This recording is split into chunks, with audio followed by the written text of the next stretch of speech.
Hey everybody, welcome to my channel. My name's Brian. If you've been watching my channel here recently, behind me is my 1973 Moto Guzzi Eldorado. I've been kind of resurrecting it over the past few videos, and I haven't started it, and I'll go into some of the reasons in the video why I haven't done that. So here we go. I hope you enjoy it. So everything I've read about these engines, it's an aluminum cylinder, but they coated, there's no liner in it, so they coated the bore with chrome plated it. If that cylinder was aluminum only and there was no sleeve inside, it would wear out and in moments as soft as aluminum is, so they chrome plated these from the factory. Apparently that chrome lets loose after a few years and can obviously flake off and get in your engine, circulate through your engine and destroy it. Since these appear to be factory cylinders, they're not aftermarket ones. They make aftermarket ones that apparently you can't get anymore. And they say on it the company name. So I went in through the spark plug hole on one side with a magnet, and if they're Nikasil coated or have coating other than chrome, it will be slightly magnetic. That was not magnetic at all, so I'm assuming that's the original chrome bore in there. So we need to take these cylinders off, and I can send them out and get them coated, which will prevent the wear. So I cheated a little bit already and got this lock nut. Well, this nut holds the exhaust pipe to the cylinder head. This one came loose with just a pair of channel locks. This one, I put a pair of channel locks on it, it did not budge, and a pipe wrench did not budge, and it started messing up the metal. So I remembered I had a set of these hook wrenches at work, which appears to be more the correct tool for this. So I went and grabbed them, and that'll engage in the notches. I also sprayed some PV Blaster in there. Let's see if that does anything.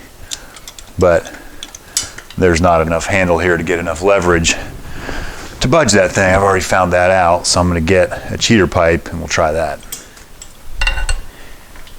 The handle for my floor jack.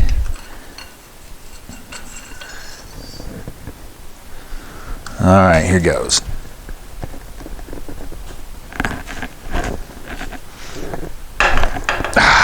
Yes.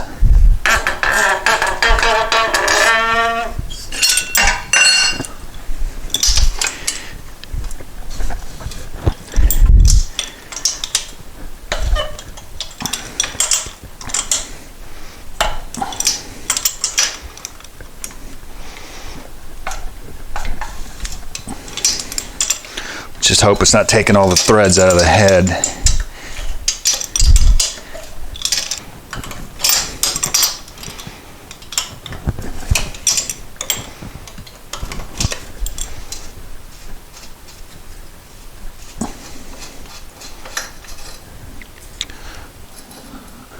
Doesn't look too bad. I believe for now I will just take the manifold off the head and leave the carburetor attached to it, because it looks like it's going to be a pain to get to that nut on the inside.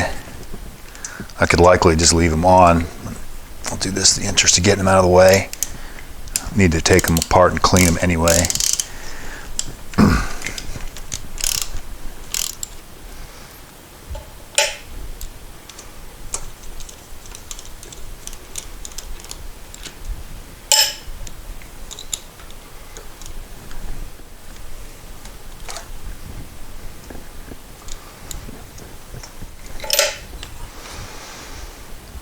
Kind of a fiber gasket, probably a heat isolator also.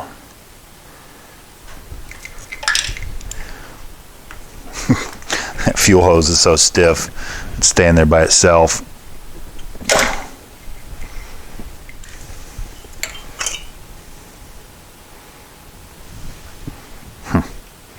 It's like that spark plug bar has been worked on before.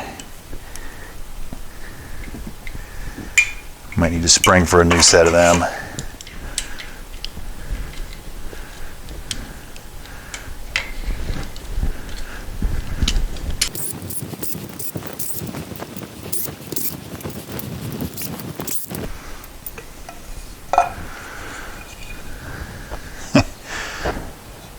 So the inside of this valve cover is completely coated with what appears to be red RTV. I don't think that's factory. Guess maybe that was someone's attempt to reduce valve noise. I think I've seen this on a Facebook group somewhere, or someone else ran into something similar. What I worry about is that stuff just coming off and causing the same problems. I mean, I just barely pulled on that. So I worry about that coming off and circulating through the engine and screwing it up in other ways. So I guess we'll work on getting that out of there at some point. Guess next we'll go after this whole rocker stand setup. So I noticed the bottom of this is slotted, and that bolt I take out, just it doesn't pinch it, it goes through it.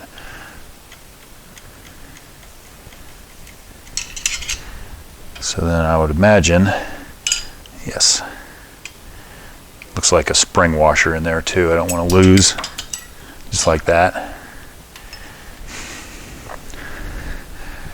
So this one, the cam was obviously on the base circle because I had clearance.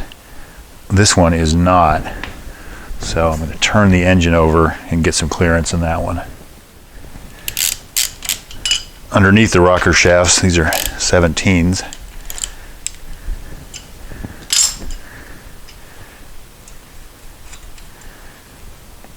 And there's a washer under there also.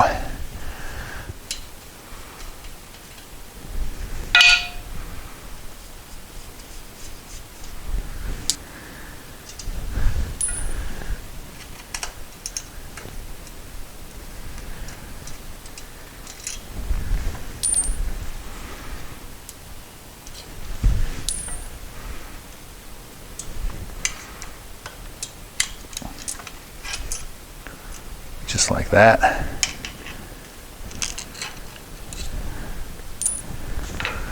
Right.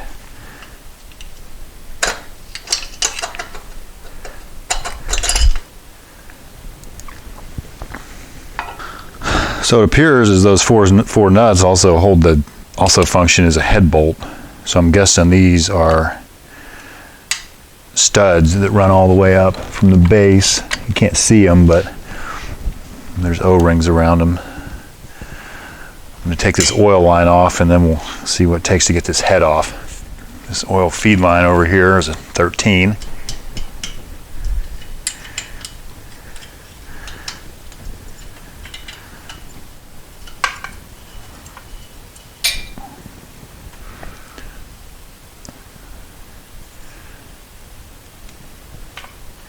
Come on. That should be a sealing washer right there. I don't want to lose either.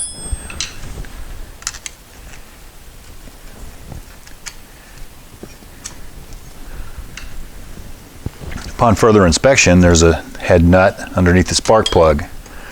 Imagine that will have to come out too.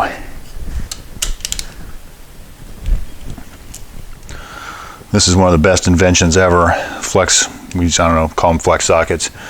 I bought this set from Snap-on. It was a lot of money 20 some years ago, so I can't imagine how much a set of these would cost now.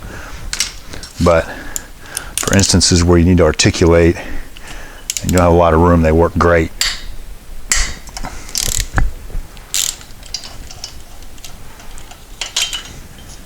And I only ever broke one. Underneath this cap appears to be another cylinder head nut.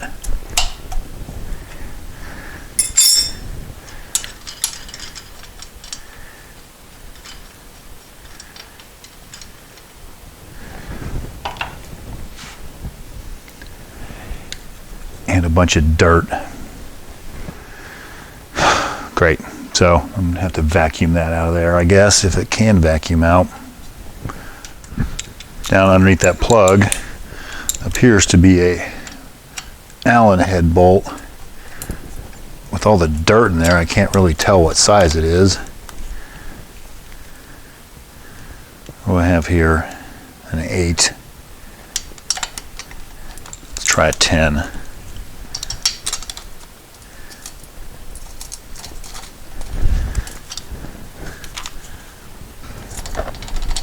That is a 10 and that fit.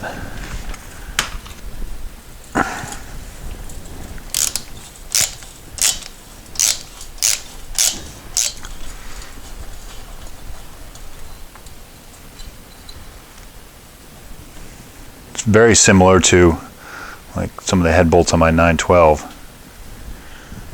Alright, so that 6 head bolts. Now let's see if this head moves.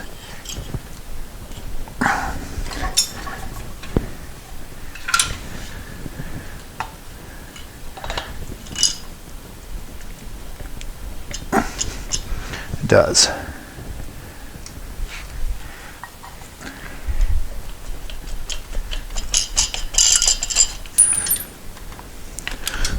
It's that other washer.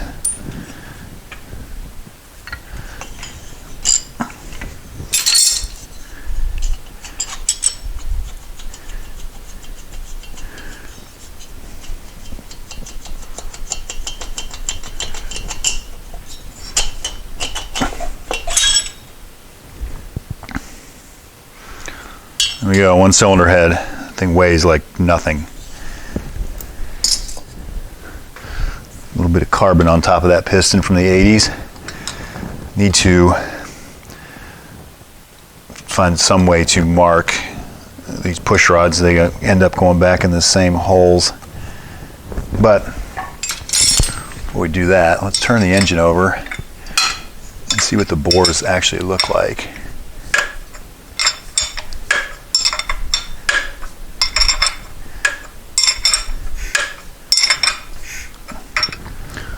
They don't look too bad. I don't see anything flaked off.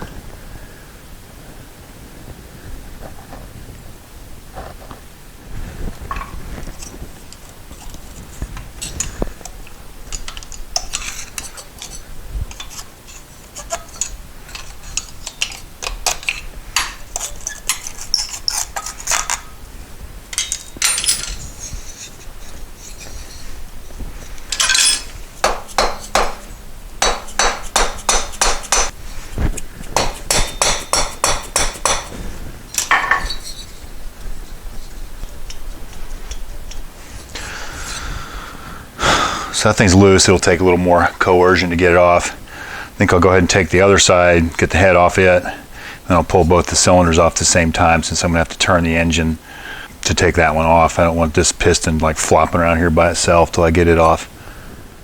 I've already removed the piston and cylinder from the other side, so we'll come back over here and get this one off now that I know kind of how to do it.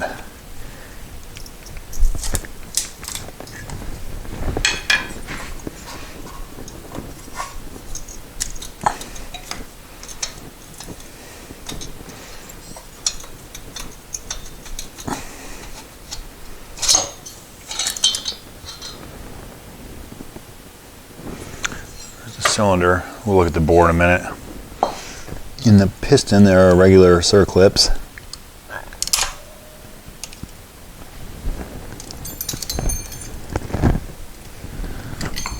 Christ almighty. Look like that.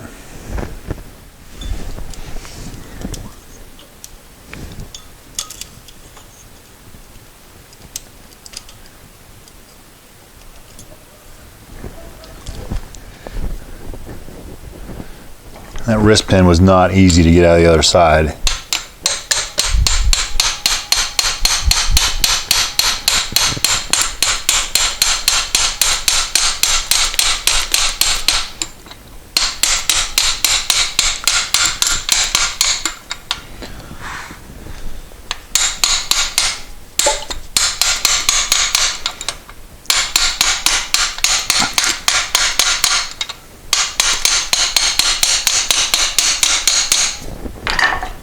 Is that enough? Yes, that was considerably easier than the other side.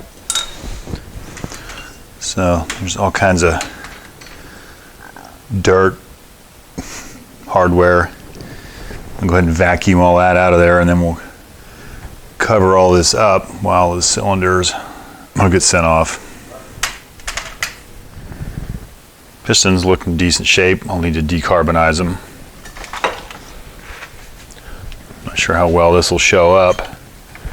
there's the bore. Doesn't appear to be any damage,